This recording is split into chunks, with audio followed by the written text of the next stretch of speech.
오늘 하나님께서 우리에게 주신 말씀은 데살로니가 후서 2장 13절부터 3장 5절까지 말씀입니다. 데살로니가 후서 2장 13절에서 3장 5절까지 말씀입니다. 데살로니가 후서 2장 13절부터 3장 5절까지 말씀을 제가 읽도록 하겠습니다.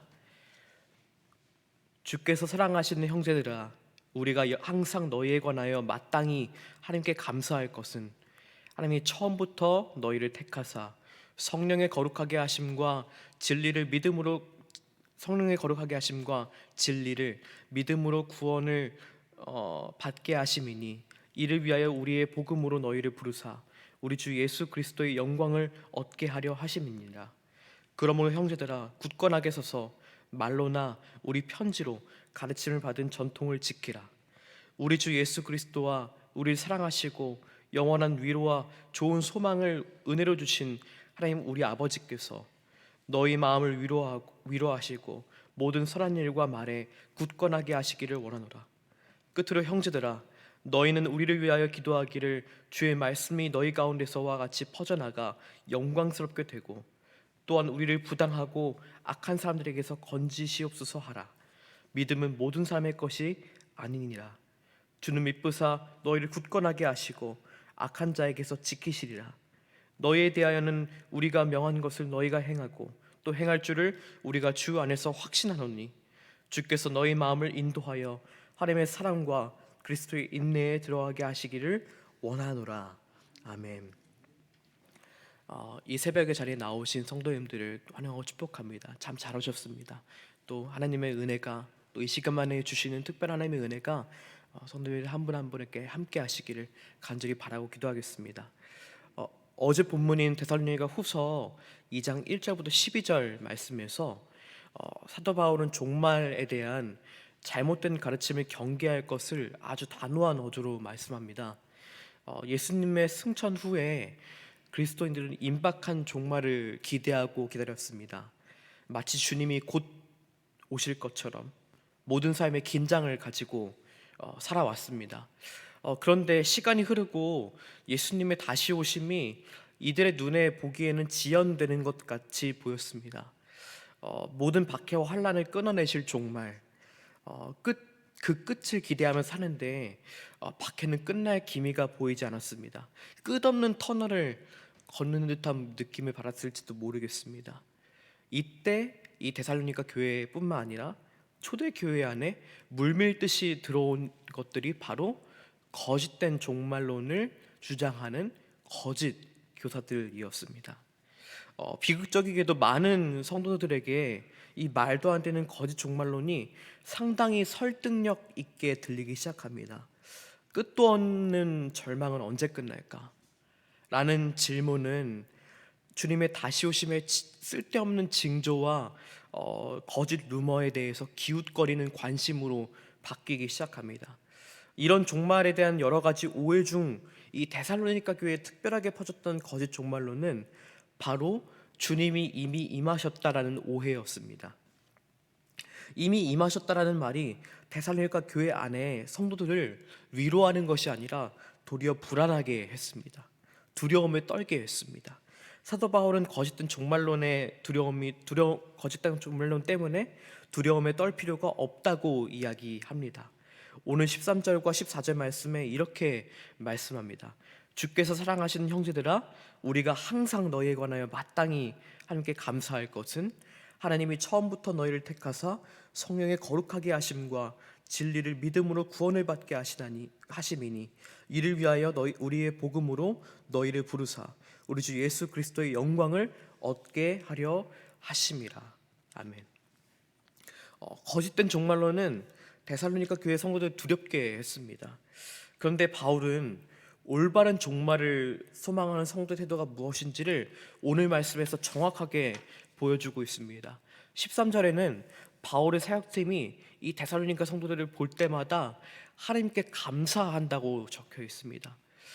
무엇 때문에 감사할까요? 하나님께서 데살로니가 성도들을 사랑하고 택하시고 부르신 것에 감사를 드리는 것이죠. 데살로니가 성도들을 향한 구원의 역사는 하나님의 사랑과 주권 아래에 있는 것입니다. 그리고 이 구원 사건은 그저 단발적인 사건, 예수님 믿었습니다, 구원받았습니다, 끝, 이것이 아닌 점진적인 과정임을 밝히고 있습니다. 성령의 거룩하게 하심으로 매일 옷 입으며 그렇게 사는 것이죠. 또한 이 주권적 구원 역사의 목적은 택함을 받은 성도들이 우리 주 예수 그리스도의 영광을 얻게 하려는 것이라고 말씀합니다. 14절에 말씀하고 있죠. 이를 위하여 우리의 복음으로 너희를 부르사 우리 주 예수 그리스도의 영광을 얻게 하려 하심이라. 아주 분명하게 말씀을 하고 있는 거예요.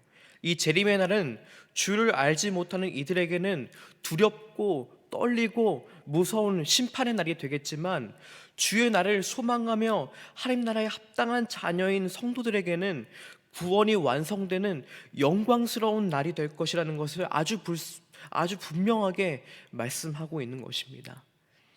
오늘 본문인 15절에 이어서 보면 이렇게 말씀합니다. 15절에 그러므로 형제들아 굳건하게 서서 말로나 우리의 편지로 가르침을 받은 전통을 지키라 라고 되어 있습니다. 굳건히 설 수 있는 근거는 어디에 있을까요? 진리의 가르침 위일 뿐입니다. 박해와 환난 가운데, 어려움 가운데 버틸 수 있는 것은 무엇일까요? 혹하는 말, 가만히설의 말, 혹은 거짓된 종말론이 아니라 진리의 말씀 위일 뿐입니다. 제가 최근에 고등학교 때 친구를 오랜만에 만난 적이 있었는데요. 기독교 동아리를 같이 하기도 했고 참 많이 서로에게 의지가 됐던 친구였습니다. 기독교인입니다. 근데 들어보니 최근 1년을 가장 힘들게 보냈었습니다. 결혼 직전까지 갔다가 파혼하고 또 그 외에 비극적인 일들이 1년 사이에 여러 번 겹치면서 참 어려운 일을 많이 겪었던 친구였습니다. 이 이야기를 들으면서 제가 들었던 생각이, 내가 저런 상황이라면 참 그 마음을 지킬 수 있었을까? 그 마음 지키기가 참 어려웠을 거라는 생각이 들었습니다. 이 친구가 이제 하던 일도 그만두고 이제 잠시 쉬는 시간을 가지려고 이제 모 선교 단체에 들어가게 되었는데, 제가 이름 밝히지 않겠습니다. 굉장히 올바르지 않은 성경관과 종말론이 그 선교 단체 안에 있다는 것을 느끼고 얼른 발을 빼게 되었다고 합니다. 중요한 주장으로는 유명한 기업 CEO들이 다 적그리스도다, 이런 이야기들을 주장하고 있었다고 합니다. 근데 놀라운 것은 그 안에는 자기와 같이 갈급하거나 힘든 사람들이 그 선교단체 안에 참 많았는데, 그 이야기에 열광하고 따르고 아멘 아멘 거렸던 사람들이 꽤 많았다는 것입니다. 왜 이런 경우가 생길까요? 삶의 힘듦과 어려움을 소망으로 바꿔내는 것이 아니라 적그리스도를 엉뚱한 사람에 부여할까요? 소망 되신 하나님을 바라보게 하는 것이 아니라 두려움을 이용해 마귀를 만들고 적을 만들고 그 적과 싸워 투쟁해야 한다고 목소리를 높이게 할까요? 왜 그런 것을 좋아할까요? 바울이 살았던 시기나 우리가 현재 살고 있는 시대나 두려움을 이용하여 잘못된 가르침을 전하는 일은 크게 다르지 않은 것 같습니다. 그러나 오늘 말씀에서 다루고 있는 내용은 하나님의 성도를 향한 계획은 두려움이 아니라 위로인 것입니다. 16절 17절을 한번 보실까요? 16절 17절에 이렇게 기록하고 있습니다. 우리 주 예수 그리스도와 우리를 사랑하시고 영원한 위로와 좋은 소망을 은혜로 주시는 하나님 우리 아버지께서 너희 마음을 위로하시고 모든 선한 일과 말에 굳건하게 하시기를 원하노라 라고 되어 있습니다. 하나님의 말씀은 두려움에서 기인한 것이 아니라 위로에서 기인한다는 것을 우리가 알아야 할 것 같습니다. 여러분, 구원받은 백성으로서의 삶을 살 때 꼭 우리가 말씀 안에 서 있으십시다. 오늘 15절의 바울의 권면처럼 그 진리의 가르침 위에 굳건하게 서 있으십시다. 매일 성령의 거룩하심으로 옷 입으십시다. 두려움을 이용하는 말에 현혹되지 말고 하나님의 백성으로서 소망을 붙드는 일이 매일매일 삶 가운데 있으시기를 간절히 바라고 기도합니다. 바울은 데살로니가 성도들에게 마지막 인사를 하며 3장을 엽니다. 데살로니가 성도들에게 도리어 기도 요청하는 모습을 보여줍니다. 1절과 2절에 이렇게 기록합니다. 끝으로 형제들아, 너희는 우리를 위하여 기도하기를 주의 말씀이 너희 가운데서와 같이 퍼져나가 영광스럽게 되고, 또한 우리를 부당하고 악한 사람들에게서 건지시옵소서 하라. 믿음은 모든 사람의 것이 아니니라 라고 되어 있습니다. 그런데 이 기도는 뜬금없는 기도가 아니라 사도 바울이 앞서서 데살로니가 교회 교인들에게 권면했던 내용으로 똑같이 자신을 위해서 기도해달라는 요청입니다. 바울은 성도들에게 동일한 종말론적 관점을 가지고 기도해달라고 부탁합니다. 먼저 주의 말씀이 퍼져 영광스럽게 될 것을 위해서 기도해달라고 합니다. 복음 전파의 도구는 사람이지만 하나님의 은혜와 일하심 없이는 불가능한 일입니다. 그리고 하나님의 말씀이 믿지 않는 가운데 퍼져나가, 믿지 않는 자들 가운데 퍼져나가 영광스럽게 되기를 바라게 해달라고 기도 요청을 합니다. 그리고 3절에서 5절 이제 마지막 부분을 보시면 데살로니가 성도들을 위해 기도하는 바울의 모습이 나옵니다. 3절에 보면 데살로니가 성도들에게 바울의 사역팀이 악한 자들에게서 건지게 해달라고 기도 요청을 한 것처럼 동일하게 바울도 데살로니가 성도들의 신앙 안에서 악한 사람이 없도록 기도해 주는 모습을 보게 됩니다.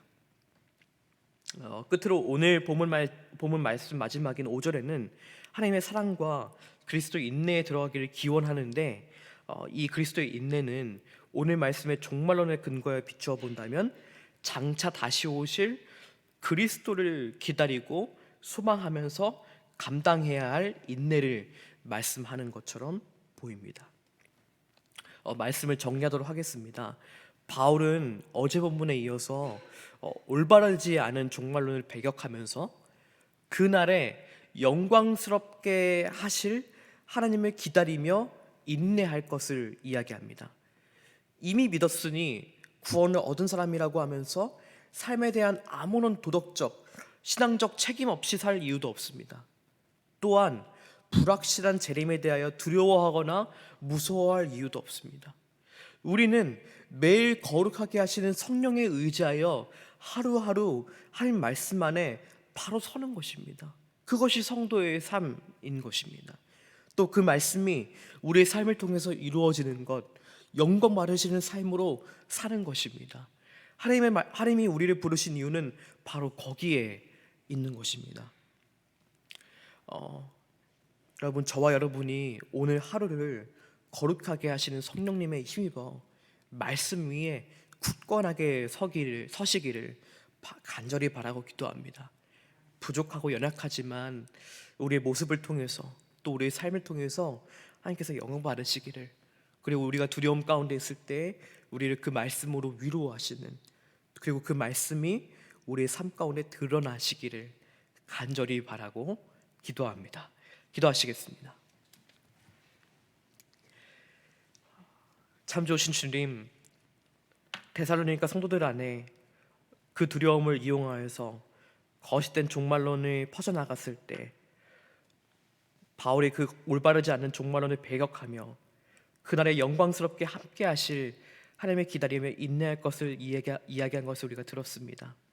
하나님, 우리의 삶을 돌아봅니다.